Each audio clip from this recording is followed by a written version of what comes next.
listening to Skeptoid. I'm Brian Dunning from Skeptoid.com.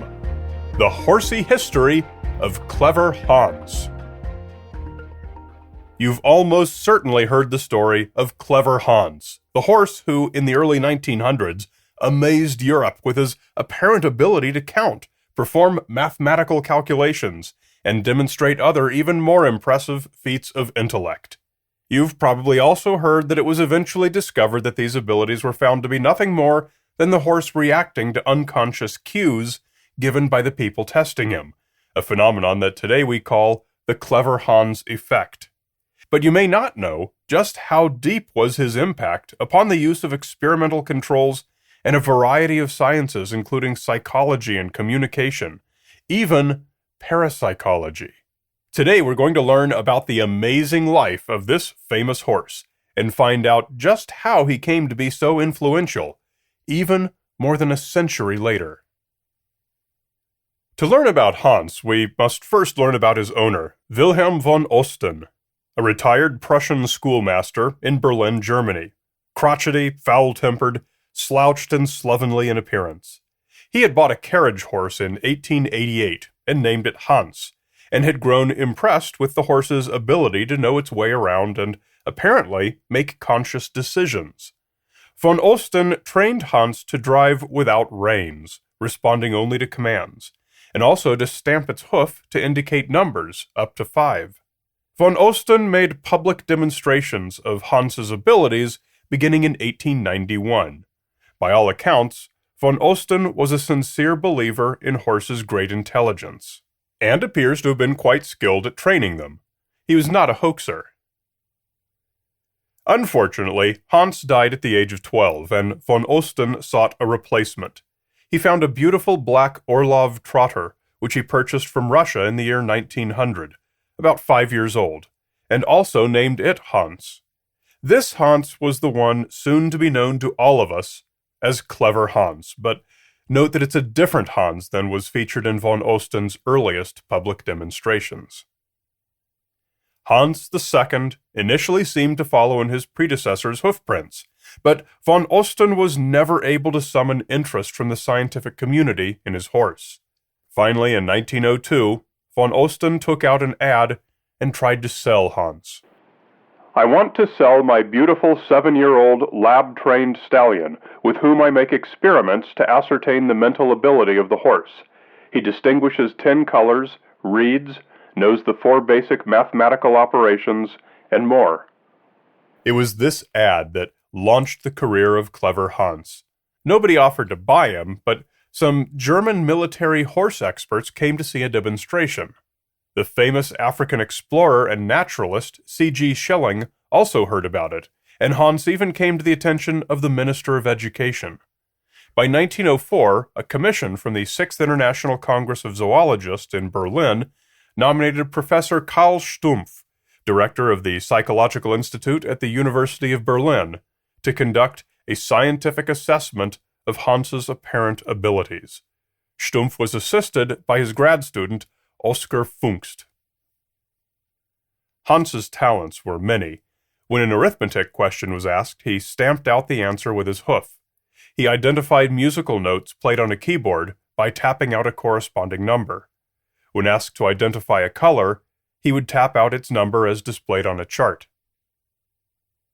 Now, as you've probably heard, Pfungst and the other scientists applied strict controls to see whether Hans was actually thinking abstractly on his own, or was reacting to external stimuli. In a test merely seeing whether Hans could identify numbers, he was right 98% of the time when the number was known to the person showing it to him, but was right only 8% of the time when it was not, actually worse than random chance. In a test where he was to read a word written on a blackboard and stamp to indicate which was the matching word on a chart, he was right 100% of the time when the word was known to the questioner, but was wrong 100% of the time when it was not. Hans's most famous trick was to sum 2 numbers whispered independently to him by 2 different people. In the test, Hans was right 94% of the time when the questioner knew the answer, but only 10% of the time when he didn't. Random chance exactly. Over many such trials, the evidence was clear that Hans could only perform any of his tricks when the face of the questioner was visible to him, and when the questioner knew the answer he was seeking. What was discovered is what we now call ideomotor cueing, the giving of prompts by unconscious, unintentional visual cues. The basic case in the example of Hans was that the questioner would slightly alter his facial expression, perhaps expressing pleasure or surprise whenever Hans's stamping hoof reached the right number. Having exhaustively studied von Osten's teaching methods with Hans, Pfungst noted that von Osten would start Hans stamping by bending low and lifting his hoof. Hans would continue stamping, and as soon as the right number was reached, von Osten always slightly relaxed into a more comfortable position, whereupon Hans stopped. Hans's whole ability was based on many little cues like this, given innocently by well-meaning experimenters. Pfungst put blinders on Hans for some of the tests, which restricted the direction in which he could see. One scientist wrote, "The experimental conditions bothered him a good deal. He always tried hard to get sight of the questioner when the latter stood out of sight, backing up to do so, and when an attempt was made to tie him so as to prevent this, he would get fractious and break his rope. The result is clear. When he saw, he succeeded. When he could not see, he failed." Pfungst even brought himself into the lab and learned to read numbers from people, tapping them out with his hand until he saw changes in their faces. 2 out of 25 people he couldn't read at all. One of these was someone whom Hans also could not read. His 1911 book on the case, The Horse of Mr. von Osten, became the seminal work of ideomotor cueing, also known as the Clever Hans effect. Today, it has ramifications throughout cognitive psychology. What followed was to become the second chapter in Clever Hans's life as a research subject, a chapter that's rarely told. Not everyone was persuaded by the scientific findings, including von Osten himself. Von Osten wrote that the reason Hans didn't perform when questioners didn't know the answer was that Hans detected their ignorance, lost respect for them, and then refused to participate correctly. It was a classic case of a true believer rationalizing away their failure to pass controlled testing. However, the well-publicized testing had brought Hans to the attention of Karl Kroll, a wealthy jeweler by trade, but also an amateur animal psychologist and occultist, who believed that Hans's abilities were psychic. Kroll and von Osten became friends, and began what they called silent speaking experiments with Hans. Von Osten would think of a color or a number, then transmit it to Hans, who would then transmit it to Kroll. Kroll would do the same back, always with Hans as the intermediary. Upon von Osten's death in 1909, Kroll took over ownership of Hans. Kroll took Hans to Elberfeld, along with a number of other horses, donkeys, ponies, and even an elephant, where he established a research laboratory. His 1912 book, Thinking Animals, described feats similar to what Hans could do being performed by several of his other Elberfeld horses, as they came to be known. Most notable among these were 2 Arabian stallions, Mohammed and Sarif. Kroll improved von Osten's methods with an inclined platform that was easier to stamp on, and using one hoof to represent tens and the other for units. With these tools, Mohammed and Sarif solved great complicated algebra problems, cube roots, fourth roots, and even held lengthy conversations in several languages, tapping out letters to spell. Their abilities seemed to defy all skeptical explanation. However, what's known about the Elberfeld results are known mainly from Kroll's own book, and only 13 of its 500 pages discuss the actual experiments, with no mention at all of any protocols or controls. So, at best, glowing reports of Kroll's results that appear in many books and journals of the day must be taken with a grain of salt. The Swiss neurologist Édouard Claparède visited and was initially impressed by the horses, but returned for a second visit and repeated his tests with stricter controls, and this time found that the horse's abilities disappeared. In one public display, intended to prove that the horses did not need to see a questioner's face, Krall would ask the horses a question over the telephone, being well out of sight, with his assistant standing before the horse and holding the receiver up for them to hear.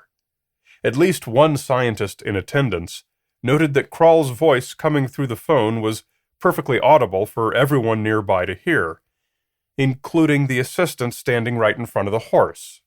Farcical, to say the least, especially when considering that this demonstration was specifically to address criticism that they lacked controls to prevent the horses from reading facial cues. Nevertheless, Clever Hans and the other Elberfeld horses became a staple of the literature promoting the idea that animals possess psychic abilities. In other very different books, they remain a significant milestone in the history of the cognitive psychological sciences. When World War I broke out in 1914, Germany mobilized almost 750,000 horses for the war effort, a ratio of 1 horse for every 3 men. Clever Hans, 10 years older than he had been in his days of fame, was one of these. His past notoriety held less value for the country than he himself did as a mount. After Hans was drafted into the military, the records of his life end, so we don't know what ultimately became of him. The vast majority of draft horses did not survive the war. A quarter of those who died fell to enemy action, the rest to disease, exhaustion, and untreatable injuries from falling in mud and shell holes. At the conclusion of hostilities, most of those that remained were quarantined due to their likely exposure to disease, and went to the slaughterhouses. By this time, Hans would have been a senior horse, and the chances are that his extraordinary story came to an end somewhere along the battlefront. But of the approximately 1 million anonymous horses he died alongside, the name of Clever Hans is the one that will always be remembered, for all that he taught us about psychology, about experimental controls, and about ourselves.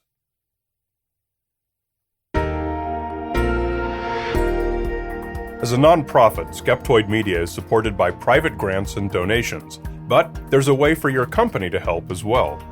Consider sponsoring one or more episodes. Get your company's message in front of tens of thousands or hundreds of thousands of listeners.